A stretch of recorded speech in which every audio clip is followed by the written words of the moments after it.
Hello, everybody, and welcome back to another edition of Agree to Disagree. I am your host, Jack Acella. With me, as always, is Noah Schwartz, Aiden Shard, and Dean, I am a fantasy football champion, Gutik. Gentlemen, how are we doing today? Phenomenal. As I just said, Dean is our champion of our fantasy football league, so let's praise him. He represented Agree to Disagree well against some of the other Ithaca podcasts, so good job, Dean. All right, we got a great show lined up for today. We're going to talk some pro football, some college football, some basketball, and some baseball. We're going to start off with pro football. A lot happened this weekend. Some good for some of us, some bad for others. So we'll start off with some good news because we'll start off with some good. The Buffalo Bills throttled the New England Patriots last night on Monday Night Football, and the Patriots now have their first losing season since probably I think it was 96. Since 1996. Wow. That is just crazy. But good job on the Bills. And Dean, what did you think of Josh Allen's performance? First off, I want to say that I mean, some will not take it like this, but I thought it was a little bit of a statement game. You know, the Patriots. Oh, it was. That was.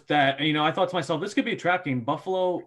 Some will laugh at me for this. I thought Buffalo could kind of lose this game. They were.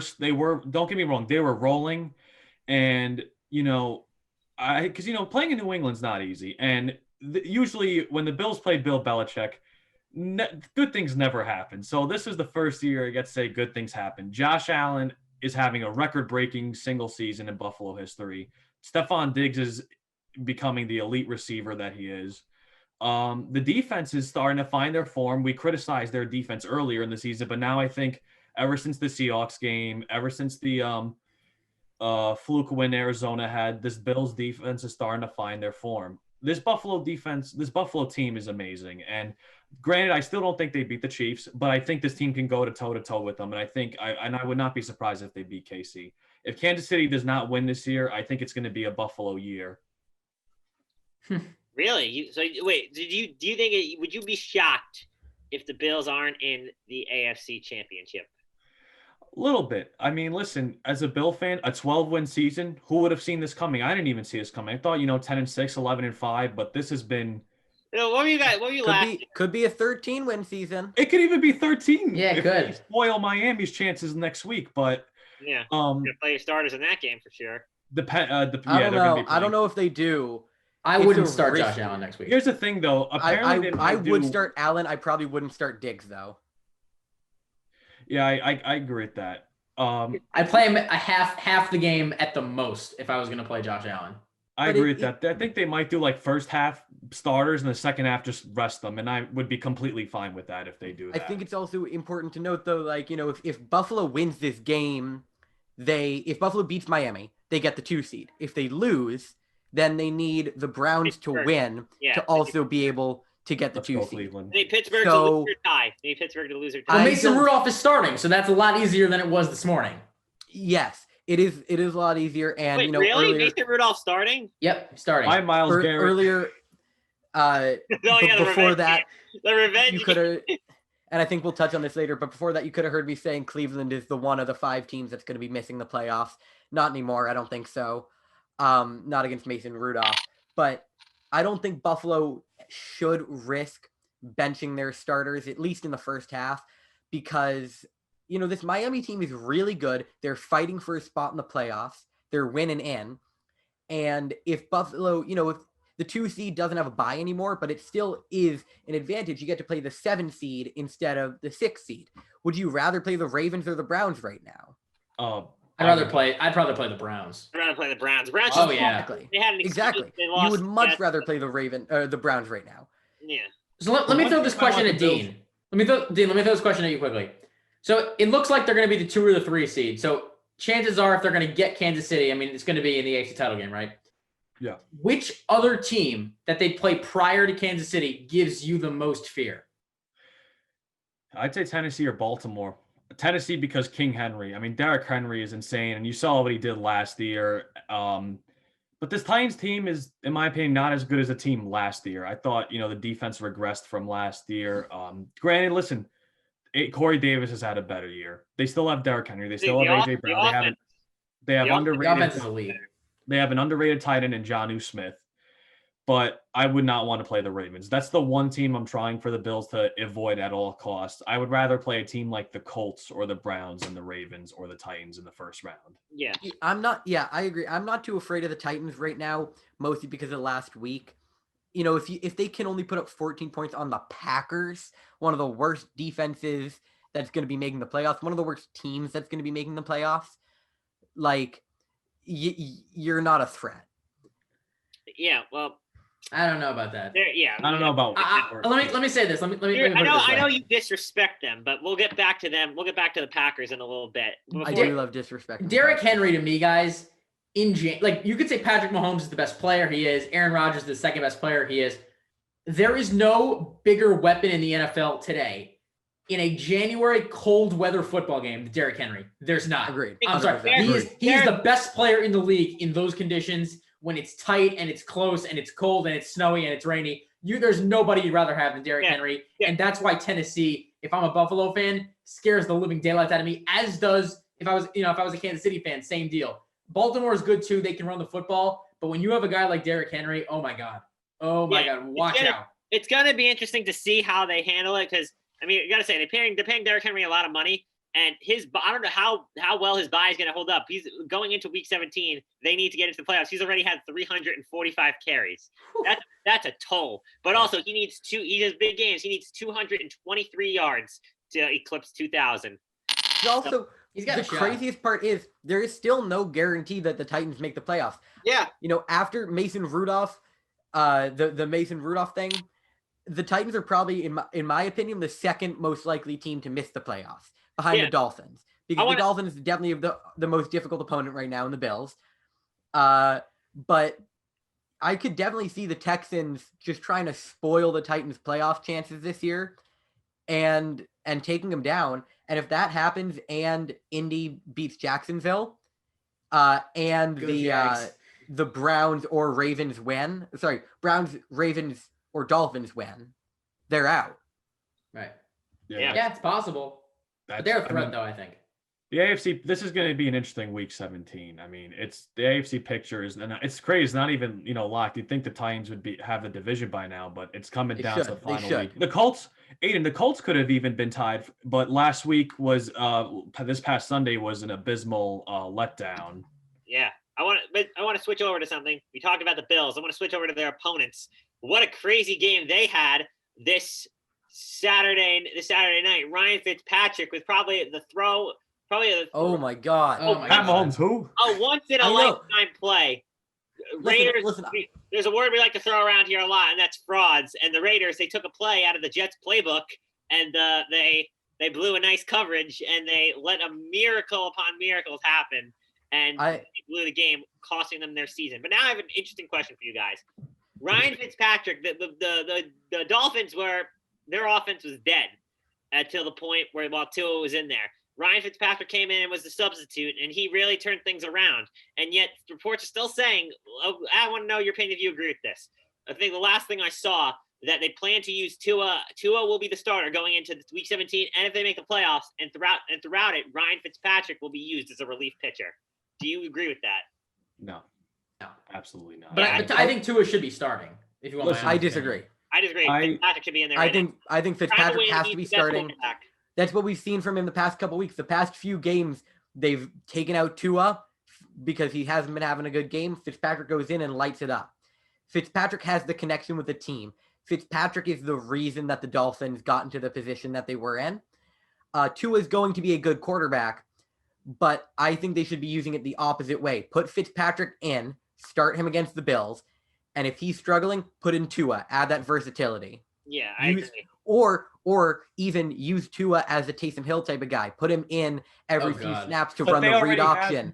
But they already have Odin to do that. The main reason I don't like it because I feel having Tua in there, they limit the playbook so much. They simplify it. You see so much the difference in the offense when Fitzpatrick is out there. They let him throw downfield. Didn't Ryan Fitzpatrick get like a 99% on the Wonderlic test or whatever? Like didn't he get like the highest score of all time? Yeah. This guy is a football genius.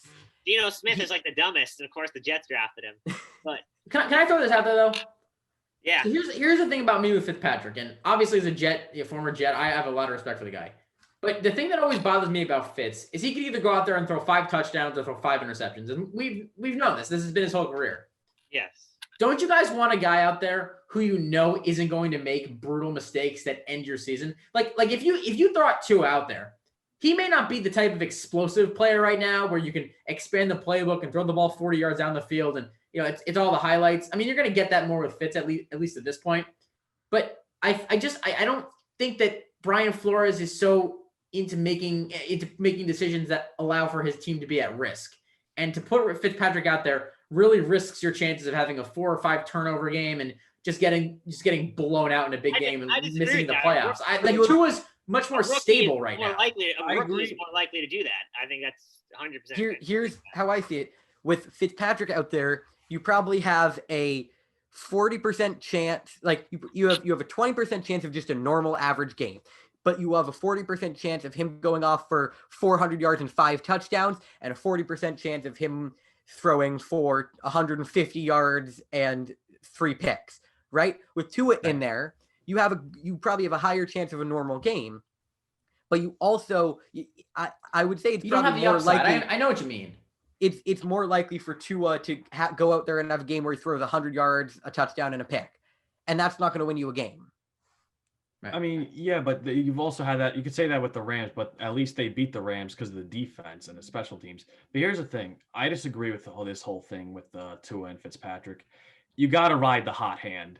Fitzpatrick came in and gave you the best chance to win and won you that game. Minus Myles Gaskin. Myles Gaskin did have an amazing play. Myles Gaskin had an amazing game as well. But crazy block. It's two times that a rookie quarterback's gotten benched this year. Tua.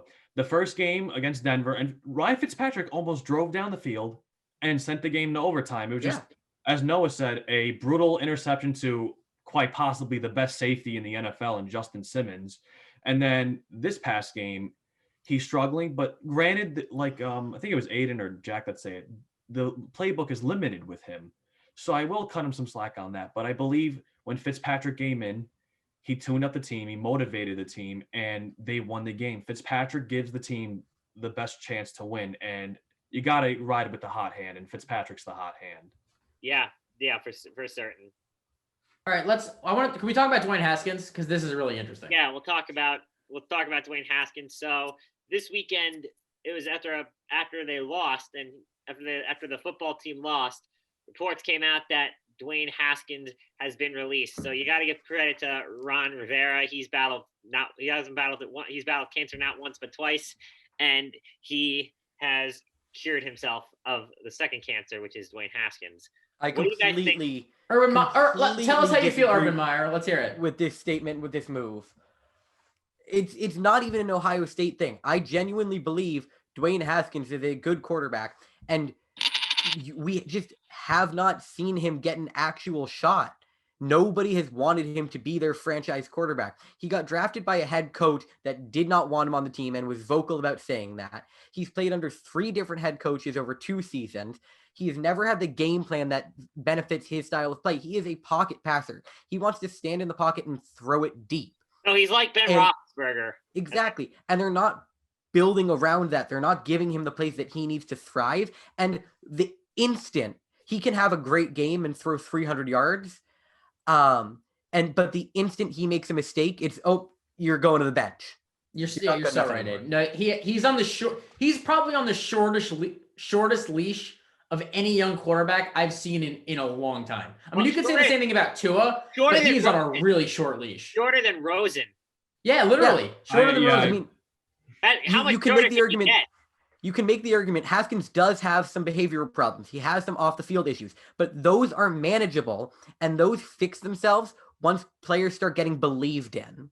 Baker Mayfield exactly was a walking distraction for his first 2 seasons, and now the team is winning, and now he's playing well, and we've heard no complaints all year. He's been great. Hey, Baker, you're the franchise guy here in Cleveland. Say that to Dwayne. Give Dwayne a chance, a team that believes in him, a team that wants him to be their franchise starter, and he will lead you to maybe not a Super Bowl, but he'll lead you to a good season. listen to Urban Meyer, Ohio State fan. Yeah, OSU. Let me Another tell you OSU bump is coming. Another OSU bump. I understand he's had 3 different coaches on the 13 starts, but you have guys like Alex Smith who's playing on one leg doing better than him. You have Kyle Allen who is worse than Dwayne Haskins doing not as much better but slightly better. I'm granted, like I said, granted the situation he's in is not great at all by any means. I just think, the way that other quarterbacks have played for Washington have been better. Alex Smith has been serviceable. You have Dwayne Haskins who has these issues and these problems, these attitude problems, especially off field, caring more about money and going to the strip club without a mask than playing football. But you're hooking up with the Noah's boy, James Harden. Yeah, he takes a page out of his book. But here's the thing. The guy maybe could do better elsewhere. Maybe he could do better with someone like Pittsburgh or New Orleans.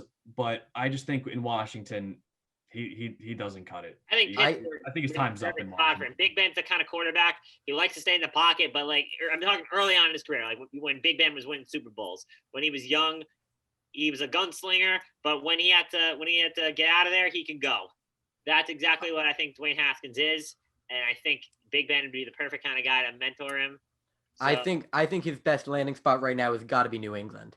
The quarterback situation in New England is awful. There's no way they keep Stidham and Newton for next year. I want to get into that because speaking of New England, there's been reports lately that Adam freaking Gase. Oh my God! Stop! I heard about this. He's going to be the quarterback coach there. That is so funny. That makes what did Bill Belichick see all year? I know.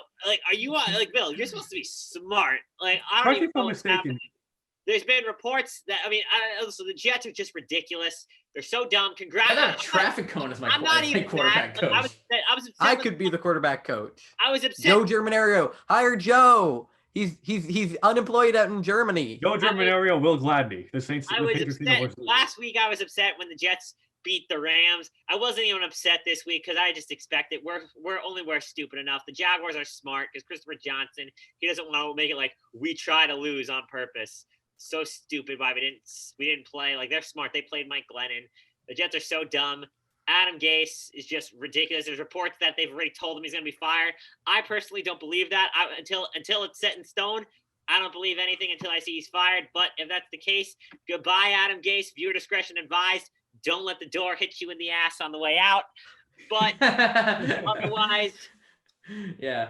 But otherwise, that's good. And also the Jets this offseason, I've said this to Dean, Joe Douglas, you're on the clock.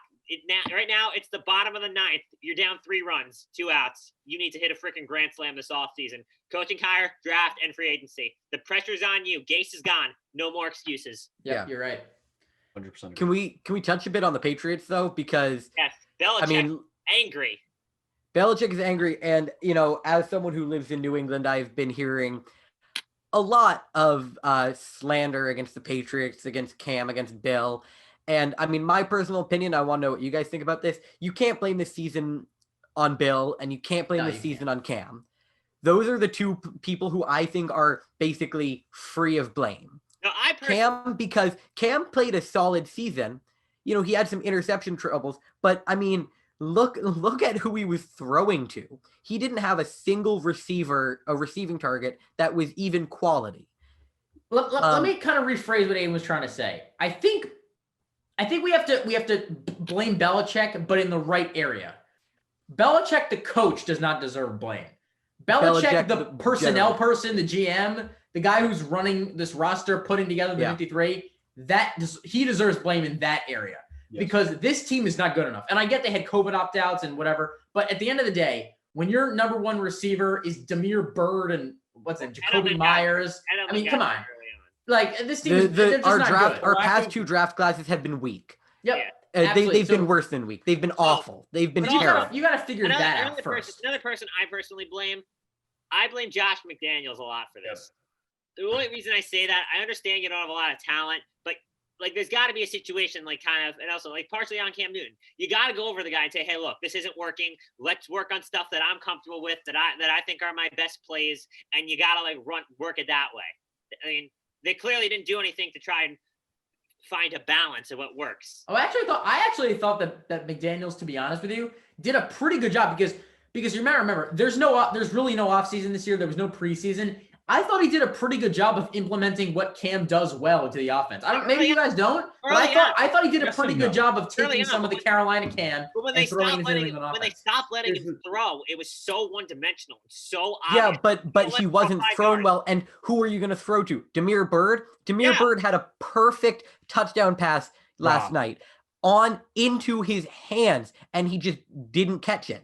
That's been the season of the Patriots. And he's been the most reliable receiver all season for the Patriots, which is not saying much because nobody's been reliable. But guys, don't worry. Adam Gase is a Josh McDaniels guy. He's going to be the new quarterback coach there. He's going to turn also, back to an MVP next year. When you look at like who the Patriots could have had, they could have had DK Metcalf. They were a pick away from getting Justin Jefferson. They could have gotten Jordan Love. They could have gotten Brandon Ayuk. They could have gotten T. Higgins. They could have settled for N'Keal Harry and Cam Harry. Who are these people? Exactly. Belichick has always been able to find those diamonds in the rough, but I think he was trying to do that too much this season. He was trying to get a cheap lineup. I really hope that he makes the right moves in drafting next season, but I don't want to blame this season on, Tom Brady left and now the Patriots suck. Guess Tom Brady was the reason for the success. Because besides Tom Brady, there is so much different about this team compared to last year. I mean, Edelman's been out a lot of the year. He's a big guy. I mean, he was a Super Bowl MVP a couple of years ago. Stephon Gilmore has been hurt on and off. We lost Dante Hightower due to COVID. We lost Patrick Chung due to COVID. And then just, there's not a single tight end or receiver on our team. Yeah, no. Now, do you guys think, and I'm not putting any oil on this fire, trying to grease it up or anything. Do you guys think there's any shot of Belichick possibly just being like, I'm out of here after this season? Because I don't think so. But I think the year after is strictly going into the GM role and let Josh McDaniels. I think Belichick, for his legacy, needs to stay until the Patriots make the playoffs again. Here's the thing, though. It's not, like you said, Aiden, it's not Belichick, the coach, it's the GM. And I think it's the offense. It's not really the Patriots. It's the offensive production. The lack of offensive production has finally caught up to the New England Patriots. They don't have a premier wide receiver. They don't have a premier running back. You may disagree on that, but they don't have anything that stands out on offense. Half of their defense is shot. I mean, listen, I will blame Cam on certain areas that, like, there was one, I think, before halftime where he had an open man and granted, he underthrew the guy, but I do think sometimes Cam's arm is a little questionable, and sometimes I do think his mechanics are terrible. And I do think sometimes that he is cooked, but you can't blame a team that has no offensive talent or production whatsoever. It would be like, and this is a crazy comparison, but it's like expecting, it'd be like blaming Mike Trout for why the Angels suck. Yeah. It's like expecting the Jets to be good. I mean, seriously. Because offensively, the Jets have more talent than the Patriots. I swear to God, they do. 100%. I agree. You know what they should do? They should make Jamison Crowder their new quarterback. He threw a nice ball. All right, want to move on to another sport? Yeah, we'll move on. Let's move on. Last thing I'll say about football. I remember Aiden was saying Aaron Rodgers hasn't had a game that makes you feel like like a defining game this season. I think the game against Tennessee was a nice defining game. One of the best teams in the NFL. He went out there and dominated them. 4 touchdowns. Now he's at Devontae went out and dominated 24 touchdowns and 5 interceptions. I think without question, Aaron Rodgers is MVP. All right. By the way, hold on. Wait. One more week, guys, till my bold prediction about Kansas City is going to be right. 15-1. I called it. You know I did. I don't know. They will be. They're probably going to be resting their starters. Yeah. Nobody. Also, Dean told me an interesting stat.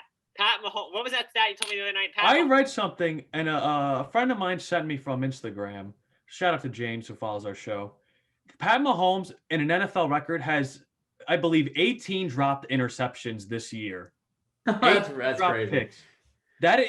You know how insane of a stat that is, and that's an NFL record. Just this season, 18 dropped picks. Yeah, he's still the best. Come on, best. Crazy. Listen, he's the best quarterback. I agree, but this season, no, Rodgers is MVP. No way. I think Rodgers. Derrick Henry. MVP. All right, we're going to move on to, we're going to talk about the NBA. The National Basketball Association has got games. Games are playing. Players are back. Lots of excitement. I'm going to start with the biggest thing, probably the biggest enemy this season to the Lakers is probably the Brooklyn Nets. I'll start with this. Kevin Durant is back and back for real. He has looked phenomenal early on in their games. It looks like he hasn't lost a step. Nets were looking great, but now they hit a little bit of a hiccup, losing a big piece in Spencer Dinwiddie to a partially torn ACL. I believe he'll be out for the year. Brutal. Absolutely brutal. How big does this hurt the Nets' title chances? And do you guys think they need to bring in reinforcements? Well, they can't really bring in reinforcements just because of the way the salary cap works. They're not going to have a lot to spend. Maybe they can go out in the buyout market. Maybe they can make a trade, but it's going to be minimal. Exactly. That's what I meant. Like, I thought if the trade deadline comes, they really don't need to add anything. Yeah, they're fine. But with the thing about Dinwiddie, here's the problem though. Dinwiddie gave them an extra creator, a shot creator that they don't really have anywhere else on this team. And another guy who's scoring 20. Right, unless they want to move Karis LeVert into the starting lineup. And I don't think moving Karis LeVert into the starting lineup is a good idea. Because off the bench so far, we have seen that he can dominate the ball. He can have the ball in his hand, looking to downhill, create shots for others, get to the basket. That's what he's the best at. He's not a great shooter. He's not going to stand on the wing and catch and shoot threes all game. He's just that's not what he does. He likes to have the ball in his hands making plays. So now they've got to find a replacement. Landry Shamet, I guess, theoretically fits well into that starting role. We'll see if he gets it. But just because Dinwiddie's been such a great player for the Nets the last 2-3 years, they're going to really miss him. And you could argue that he's the third best player on the team. So obviously, the title contender that is now severely going to miss him. This is a contract year for him. Yeah, you're going to make a lot of money. That could be hampered. I feel bad for that sucks. Me too. It's going to be difficult for the Nets to overcome. I want to wait and see where it goes, but I don't know yet. Yeah, but the Nets, Kevin Durant, the biggest story for the Nets, Kevin Durant and Kyrie Irving have looked absolutely phenomenal. I feel a lot of people forgot. I mean, obviously Kyrie Irving, he opens his mouth a lot and people criticize him a lot. But when you truly look at him play, he is one of the most talented players in the game. Yeah, unfortunately. He is something special. Him and Kevin Durant, I think they're going to be a very special duo together. Yeah, and did you guys notice? I did.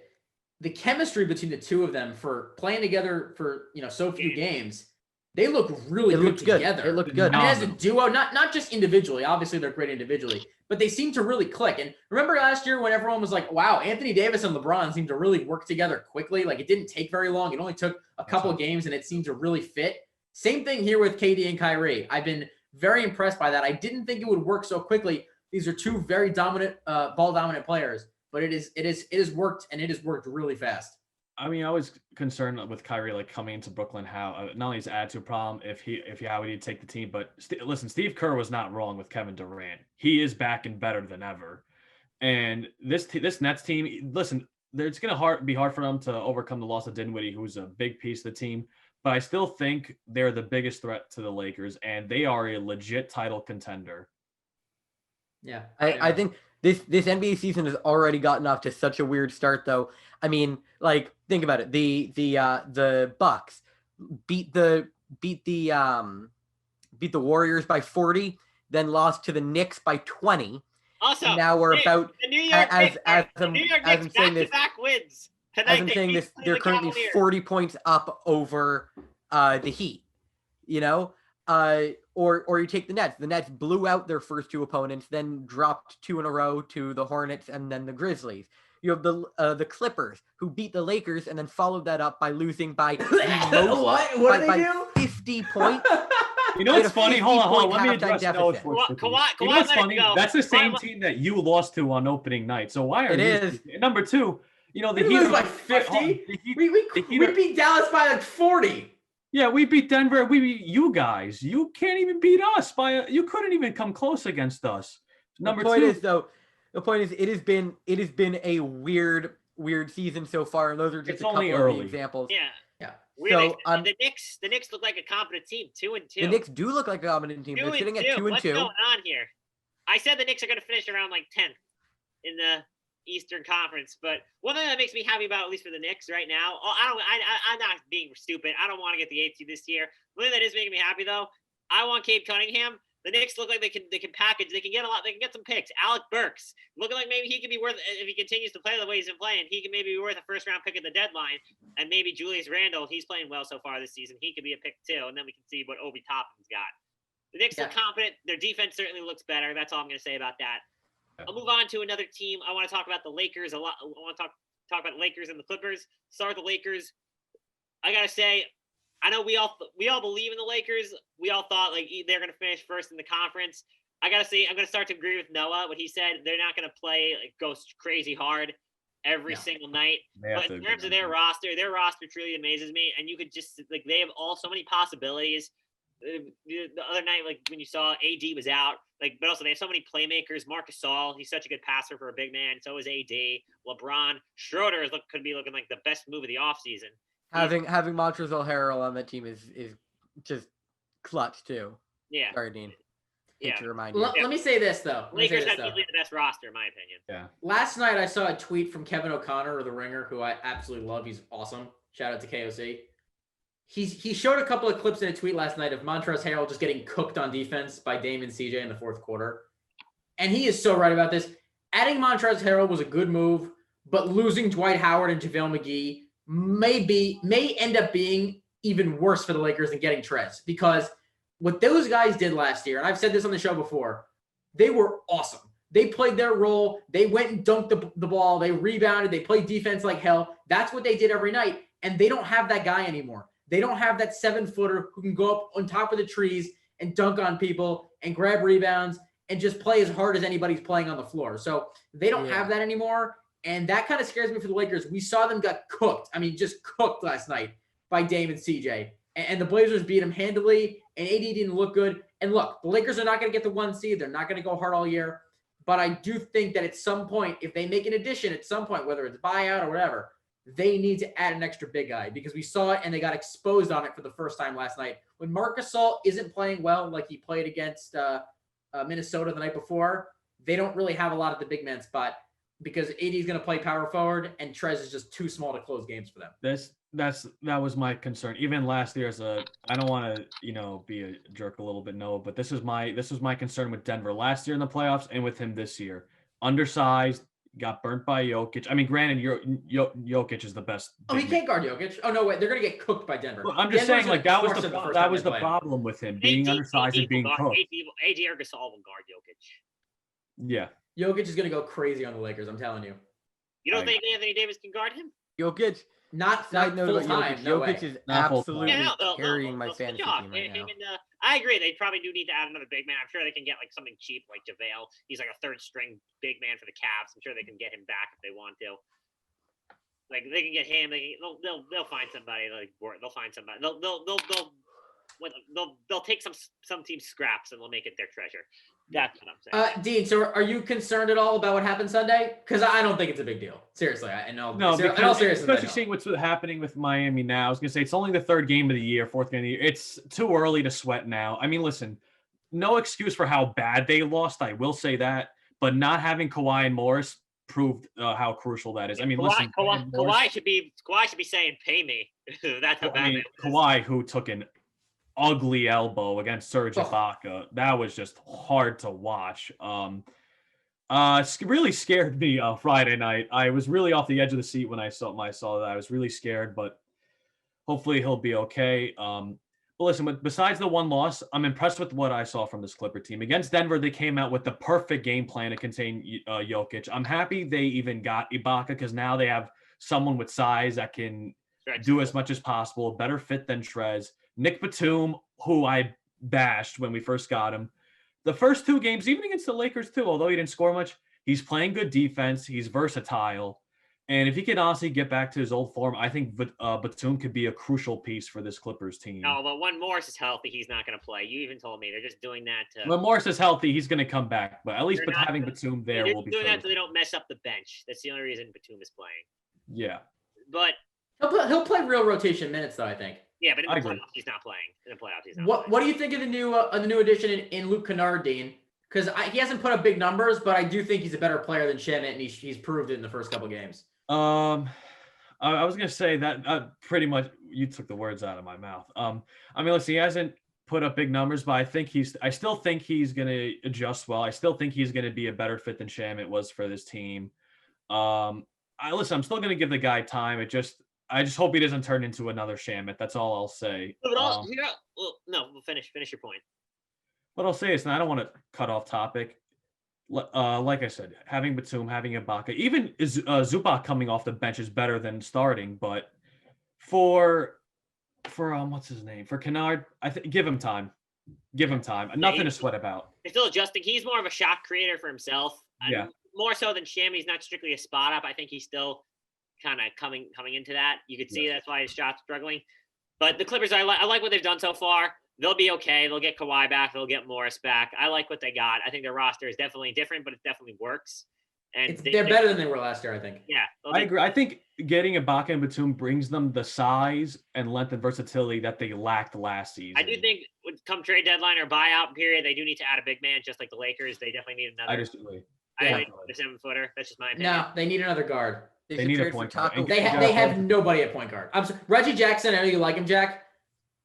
Him in combo with Patrick Beverly is awful. They have nobody to initiate offense. Playing together is not good. They need a guard, and trying to get someone like, maybe this won't happen, but I would love to have Derrick Rose on the team. I think getting someone like Derrick Rose would be a perfect fit for this Clippers team. Yeah. I was gonna say somebody like Eric Bledsoe if a team like New Orleans had to ship him out because they're trying to stay young, he could be a fit too. Yeah. I don't know if New Orleans is gonna want to ship him out though. So far this season, I mean, that chemistry has been looking pretty good. Yeah, like I said, I don't understand. I don't really like Eric Bledsoe there. I don't know why. I think Drew Holiday was just a much better. Oh, Holiday was definitely better, but I mean, consider what you got. Consider what you got for Holiday. You got Bledsoe, and then you got a couple of future picks. At least for now, the trade didn't make them better. That's just my opinion. But also, I want to switch to the Clippers' opponent. This has made me curious. I want to know your thoughts on this. Although I know he's still putting up big numbers, but so far this season, Luka Doncic has not looked good to me. Oh, stop. He hasn't hit threes. He's done everything else. The guy is going to win the MVP. He's going to win the MVP, and he's so freaking special. His three-pointer is less than 15% right now. Okay, he's played 3 games. Whatever. It's early in the season. It's early in the season. Dean, you know how good he is. And I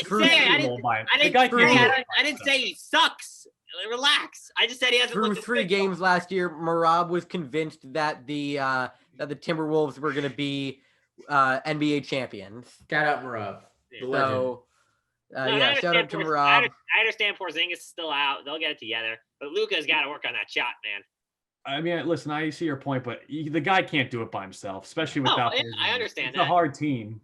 Yeah. Can we talk about the Padres? Because that is really what I'm looking for. Okay. Switching over from the basketball court to the diamond. Talk some baseball. Obviously, baseball's still in the offseason. The offseason's starting to pick up. A lot of moves have been made recently. The Nationals made a move with the Pirates, and the Padres have been making moves with everybody. The 2 biggest moves they made, biggest moves, acquiring 2 all-star Cy Young caliber pitchers in Hugh Darvish from the Cubs and Blake Snell from the ALCS champion Rays. What do you guys think of the moves the Padres have made? And do you think they're capable of beating the Dodgers this year? I am shocked that the Rays decided to ship off Snell. Yeah. That shouldn't surprise you. Aiden, they want to have a payroll of about 5 cents. So anyone that they can ship off that costs more than like half a penny is going to go. I get that part. I get that argument. He's only making $13 million. Snell was exceptional last season, especially in the postseason. Especially in the World Series. They cost themselves the World Series by taking him out. Exactly. And he's a very, very, very, very good pitcher that is not easily replaceable. So I feel like they have to have some sort of, plan, especially because I think the Rays definitely benefited last season from some problems with the Yankees roster. They've had their ups and downs. The Red Sox had their worst season in a while.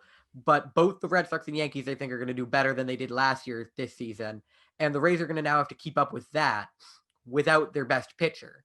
So I don't really get the reasoning behind it. Yeah. I want to take a slightly different approach on what the question was, though, Jack. I want to say this. This is the perfect example of why baseball is a falling from grace type of sport. This is such a terrible week to be a baseball fan. I love what the Padres did. Both guys are going to be great there, and it's so awesome and so refreshing to see a team actually try and win, because that's what San Diego's obviously doing. But to see the AL champion Rays and to see the 2016 and recent playoff contender Cubs trading off their ace, it's so sad. It just shows where baseball's headed. We're headed towards a sport where nobody's going to make any money, And once you hit arbitration, you lose all your value, and nobody's going to hit free agency with any sort of long-term stability. We're at the point where the analytics are just out of control, and the game is not pleasing to watch anymore. It's all about these 3 outcomes, and we have half the league, if not more than half the league, wanting to deal off everybody and purposely lose. I mean, that's where we're at. Nobody's trying. The Mets are trying. The Yankees are trying. The Padres, the Dodgers are trying. Who else can you really say is actually going for it? No, Nobody. There's nobody. Orioles The sport is stopped trying before it was cool. It take it out of its own way. It's terrible. No, I I get agree so with upset that about the whole statement. thing. I agree with you partially. I agree. I agree with you partially. I don't like the Cubs. I don't think normally they do this. I bet they're probably one of those teams that lost a lot of money due to not having fans in the stands. They're probably that's. But we were headed here anyways. The pandemic just made the timeline a little quicker. Also, we were on this track to begin with. Everybody wanted to lose. But also, you can't. But also, the Cubs are a lot older. They're a lot older. They're not a championship, to me at least. They're not a championship caliber team anymore. That's just my opinion. If you're not going to get that, might as well knock it all down and build it back up. They got their championship. Well, here's what I'll say about this. I 100% disagree with trading Blake Snell. The guy is going to be 28 years old, just entering his prime. He's easily one of the best pitchers in the game. He's not making that much money for the next 3 years. I believe he's only making $13 million. $13 million each season. And that's where we're at. $13 million is a fortune for some of these small market clubs. It's a travesty. It's so sad. For an ace pitcher, especially another one who's a lefty, when lefty arms are hard to find, he's probably the top 3 lefties in the game are probably Kershaw, Sale, and him. There's another one. Let me know. I agree. I think you don't get rid of a guy like that. This is why you need to have more equity especially in baseball. Baseball doesn't have a salary cap. You need a salary cap in baseball. That might be a controversial statement. No, I don't know. Shouldn't be controversial. But We just got a big owner. But I'm still for a salary cap. Absolutely. It's better for the sport. Salary cap because the Yankees, the Dodgers, the Red Sox, the Astros, they're in big market areas. They can afford to pay 10 guys. The Mets, they can afford to pay 10 guys $10 million a year. The Rays, the A's, the Twins, they can't afford to do that. Those guys are in small market areas. Because there's no salary cap in baseball, you're allowing everybody to just go out and spend as much as they want. And some teams are taking advantage of that, like the Yankees, like the Red Sox, like the Dodgers, like the Mets. It's our time. But you can't always do that. That's the reason why the Yankees never really suck. The Dodgers, Red Sox never really suck. They'll have bad seasons. Baseball is totally. Yes, I know the Red Sox did just suck. Don't tell me that. No, I understand. I'm not going to say anything. It's not a fair game, and I believe for years there's no equity in the sport. That is why Moneyball was created in the first place. And if you want it to stop, implement a salary cap. Yeah, and here's the other thing too. The Moneyball system, I understand it works. I understand the A's have won a lot, and the Rays have won a lot, and I get it. If you utilize those methods and you're creative and you come up with different ways of analyzing data, you can win. But here's the problem. A casual baseball fan watched the World Series this year. How many guys do they know on the Tampa Bay Rays? I don't know, 3, maybe 5, maybe. Arozarena. All of a sudden, it was Snell. It was probably Snell, Arozarena. Yeah. So now 2 of the guys that you could recognize, Charlie Morton and Blake Snell, both gone. 2 of the 3 best pitchers you have, your 3 aces in your rotation, 2 of them are now gone. Now what? Now they're going to find some other guy in the minor leagues, or they'll convert some reliever over to a starter. They'll be fine. They're still going to win games. I'm not doubting that. But if we want to have a sport where people can look at a specific franchise and go, wow, look at that guy. Look at that star. I mean, think about the NBA. Even the smallest markets can afford to pay stars. The Milwaukee team just paid 200 and whatever it was million for Giannis. The Utah team just paid for Gobert and Donovan Mitchell this summer. Right. We need to get back to that. We were really never even there, but we need to sort of reverse the trend. I think, and make this sport better because it's just going downhill. I know the Mets are even doing more well, than that, though. It's bad for the game. I think that is a problem. Yes, we need to let the smaller markets have an equal shot, and the way you have to do that is by saying, why is a player in free agency going to opt to go to the A's or the Rays or the Royals, where they're going to be making a lot less money for less success, rather than go to the Yankees, we're going to get paid twice as much and have a guaranteed chance at making a World Series. You know, why would you make that choice? And so take away the power that the big markets have, and then every player is going to just go to the team that they think is their best fit. And then it becomes a much easier to deal with issue. It's the big market now just bullies the small market. No one wants 100%. to go to the small market. I mean, Well, like you said, you gotta have. It's all about the brand and it's all about the franchise. Everyone's gonna want to go to the Yankees, the Red Sox. And thank you, by the way. Thank you to the Padres, because they're the only team out there besides, the Mets will definitely make moves, but they're one of the only teams that's literally showing us that they're trying. I mean, Manny Machado, Tatis, these two pitchers, they're going to be good. Not only Eric do they have a Hosmer, good they signed a team, few years they have a ago. good Thank you for at least trying, AJ Preller. Thank you. We need more people like you in the game, because you're the only guys that are truly representing our sport the way that it needs to be represented. Like Manny Thank Machado, he didn't have to. He could have gone to a different place than San Diego. He could have gone to a Yankees or the Red Sox. Sure, but at least the team is trying to win and actively trying to dethrone the Dodgers. And they are not even win the division every year if not for the Padres. They're going to win the division 20 times straight. Who knows? And the sad thing is, before we talk, obviously the Padres, I think more so not so this year, but also next year, their pitching is going to be Darvish. They're going to be Darvish, Snell. They're going to get Clevenger back.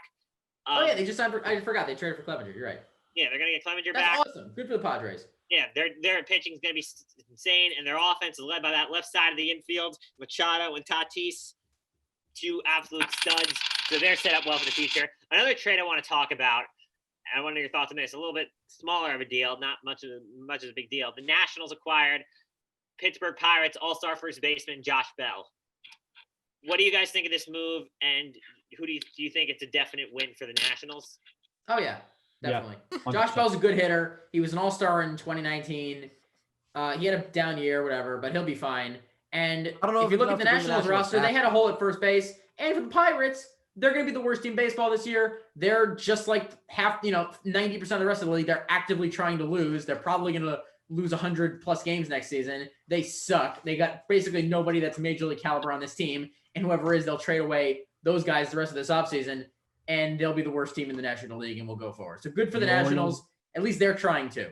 Yeah. Now, stop trying before. Obviously, now the two biggest names left on the trade market before we get into free agency, if we're going to talk free agency, the two biggest names left on the trade market are probably Francisco Lindor and Nolan Arenado, who has expressed interest. He wants out of Colorado. He believes they aren't, like Noah said, they aren't trying to win around him after paying him the big money, and he wants out. And also, I believe that the Rockies, they want to save money for Trevor Story, so they are willing to get rid of him. Do you guys think they're traded? Do you think both of them are traded before the start of the 2021 MLB season? Lindor, yes. Oh yeah, definitely. Aaron, what do you think? Well, I don't know where Lindor can end up anywhere. There's only 5 teams that can trade for these, or maybe 6-7 teams that can trade for these guys, because you have to trade for these guys knowing that if you make the deal, the whole point is you trade for them and then you keep them for a very, very long time. And there's very few teams willing to dole out the type of cash. So unless you're willing to give a guy 300 or 200 million, whatever it's going to take, you're not trading for Lindor or Arenado. It's just not, you're not going to do it. In Arenado's case, though, I do think it's a little interesting. I feel they're desperate to get rid of him. I know that obviously you're not going to take pennies, but I do think that they're willing to take less value in order to get rid of him. More so than Lindor. Like Lindor, you got to give up the cream of the crop. But I feel like you can get a lot less value you can give up a lot less value for Arenado. That's just my opinion. Like I'd love to see the Mets acquire Arenado. I think Arenado is easily the best third baseman in the league. He's the modern day Brooks Robinson, and he'll hit 40 home runs. I think that no question. I want to see the Sox go for get Arenado. Should go out and get Arenado. I still think the Sox should be going after LeMay, but. All right, there's still a lot of big free agents out there. None of the big fish free agents have signed anywhere. The big 3 probably were being George Springer. Let's do big 4, I should say. George Springer, Trevor Bauer, DJ LeMahieu, and JT Realmuto. What do you guys think? Where do you guys think are the best fits for them, and where do you think they'll end up? Sox. Baltimore. No, I'm just kidding. Get back to me after the new year. We'll find out. Nothing's happening before next week. I do think at the earliest. The Red Sox will be getting at least one of those 4. I think the Red Sox get Bauer because that's their biggest need right now, and I think they give him the best chance to win a championship. Excuse me. But I I could see LeMahieu going back to the Mets. I think that would be funny. Back to the Yankees. What? Well, no, Back to the Yankees or to the Mets? What'd you say? Sorry, I meant Yankees. Oh. Sorry, I was looking at the Mets poster behind Noah. Bauer's coming to the Mets. He's gonna form the greatest one-two punch in Jacob DeGrom. I think the Mets are going to get Springer, if you want my honest opinion. But Well, there's see. reports that the Mets want to get 2 of the big fish. I don't know how true that is, but I'd love to get Bauer and Springer. That'd be mine. I think Mets get Bauer and Springer. I think LeMahieu goes to Toronto. That's my little bold. I like that. All right, can we give some easy picks for these big Friday games? Ooh. Yes, sure. So college football playoffs with the biggest so this year's college football playoff, at least the semis to me, are not that exciting. We're gonna see the top 2 picks go at it. The future biggest bust in NFL history, Trevor Lawrence, going up against Justin Fields, the overrated Justin Fields. So it's going to be pretty much a one-sided game. I think most people expect Clemson to win. They got Clemson to dominate. OSU this year, they shouldn't be here. They were handed this spot. It's unfortunate. They were only going to play 5 games, but that's the way the cookie crumbles, and they will get their behinds beat on New Year's Day. As will Notre Dame. Yes, as will Notre Dame. Alabama should. Notre Dame, 100%. Yeah. But yeah, I mean, I don't really know how much there's to say about these 2 football games. I think they're going to be 30-point blowouts. I mean, maybe the Clemson game could be a little closer, but I don't think so. No, Ohio State is going to torch Clemson. Justin Fields is going to throw for 500 yards, 6 touchdowns. He's going to run in another 2. Trevor Lawrence is not even going to be a first-round draft pick after the Ohio State defense. Good. I hope so. Sure. I disagree. Yeah, maybe he'll fall to the second. Oh, no, the Jets have a second first-round pick, so he could fall later. Aiden. Yeah, thank you. We'll take him at number 26. We're Seattle. I can't wait till Ohio State plays a real defense. I mean, listen, when they played Northwestern, they struggled. Justin Fields struggled against a good Northwestern defense. You just beat a team that turns the ball over a lot, and the running back won you the game. Now you're going to play a better Clemson defense, and you're going to play the man who took out Notre Dame and pretty much exposed Notre Dame on Saturday. Clemson's going to win, Aiden. Come on now. No way. I don't think it'll be a blowout. I do not think it'll be a blowout, but I do think Ohio State's defense is going to just get torched by Clemson, and Travis Etienne have a day. So who do you guys have in the Heisman picks? Because I think we all kind of have the same national championship prediction, at least for the 2 teams that'll be there. I believe the Heisman, even though I know it's about stats, like Dabo said, it's about stats, but I truly believe they should give it to the best player, and I think Zach Wilson. He easily should have won it if he didn't have to miss because of COVID. So I think Trevor Lawrence should get the Heisman, but I don't think that will happen. Mac Jones deserves it, guys. I think it's going to be Mac Jones. I hate to say it. I hate it when Bama gets the Heisman, but it'll be Mac Jones. What do you guys think about Devontae Smith being there? Because he's the best receiver in college football, but I'm kind of for a quarterback getting it. I disagree. I think Trevor Lawrence is clearly Trevor Lawrence is the best talent. That's just my opinion. But I know it's a stat award. Yeah, it's a stat award. Yeah, 100%. All right. Is there anything else anyone wants to cover before we hit winners and losers? Nope. Oh. All right. I believe this week Aiden and I are losers, correct? No, let Aiden be a winner. Let Aiden be a winner. Oh, okay. Let Aiden be a winner. Let Aiden be a winner. I wonder why. Yeah, who knows? One man. Aiden, go first, please. First of all, before I do get into my actual winner, I do want to just give Mr. Dean Gutic a big shout out for representing Agree to Disagree in the Goat Chat Dribbling Around and Marab Samad Fantasy Football League and Agree to Disagree Fantasy Football League. Dean Gutic with a massive win over Dane Richardson. 90-point win. 90 points. And in a large part... Did you get pinched? No. In a large part, it was thanks to this man right here. He's my favorite player out. You know what? I have to get myself an Alvin Kamara jersey now. 56 fantasy points, 6 rushing touchdowns. That is the most since 1929. That is the most dominant run game of his career by far. He realistically could have had 7. He could have had 7. He should have had 7. Sean Payton, I am so mad that you didn't give that one to him. You gave it to Taysom Hill. What? You have a guy in there who has 5 rushing touchdowns on the game, and you're going to give it to your backup quarterback? No. Terrible idea. But he did end up getting a 6th at least.